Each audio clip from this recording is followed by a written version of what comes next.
আমার মামা দাদু বড় মামা দিলীপ মামা চেনেছেন? এখন চিনবেন। ভালো আছেন তো? বান্ধবী হ্যাঁ বড় মামা। কোনো তো চিন্তাই না তো।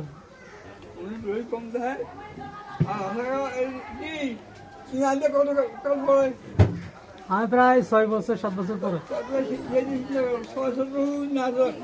স্বামী স্ত্রীকে মিলতে কি খায় না। ঠিকই তো। দেখ ভগবান সুস্থ রাখছে তো? না এই যে সংসার বাচ্চা এখন না দেবজগা কাজ ছেলে।